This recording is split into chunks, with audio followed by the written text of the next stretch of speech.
No estás obligado a aceptar, pero puedes someterte a una evaluación de tus habilidades deductivas. Claro, ¿por qué no? Entonces, comienza analizando esto. Son fotografías de 3 notas escritas por reos controlados por Kira junto antes de morir. Tómate el tiempo que desees y por favor dime qué opinas.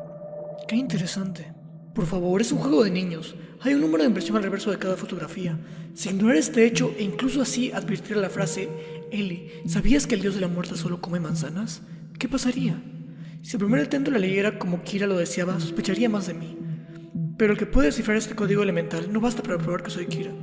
Sería sorprendente descubrir que Kira no solo puede matar, sino también controlar las acciones de sus víctimas. Creo que Kira la describió y cifró en ella un mensaje para ti, casi como si se burlara. Al ordenar estas notas y leer la primera letra de cada línea, aparece un mensaje. Ordenándolas se lee así. L, ¿sabías que el dios de la muerte solo come manzanas? Pero hay un número de impresión al reverso de las fotografías. En ese orden dice, L, ¿sabías que solo come manzanas el dios de la muerte?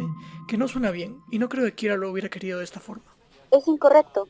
En realidad son 4 fotografías. Al agregar la cuarta dice, L, ¿sabías que solo come manzanas el dios de la muerte que tiene las manos rojas? Eso es falso. No hice que un criminal escribiera la nota de la cuarta fotografía. Ese idiota. Pero en vista de que me diste 3 fotografías, mi deducción fue perfecta.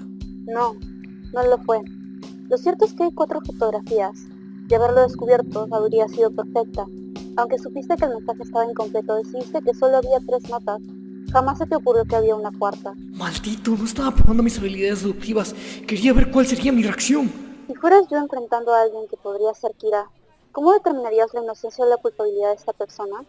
Procuraría hacerle decir algo que nunca se dio a conocer al público. Algo que solo Kira sabría. Me impresionas. Serás un gran detective, Light. Pero mientras mejor responda, más sospecharás de mí. Sí, ahora un 3%. Es injusto que solo uno de los dos esté siendo investigado, ¿no lo crees? No podemos probar que no somos Kira. Me gustaría con que alguien más de la Fuerza Especial confirmara tu identidad. ¿Te gusta oírte hablar, no sé si Light? Típico de quienes detestan perder. Ya es un 7%. En verdad podría ser él.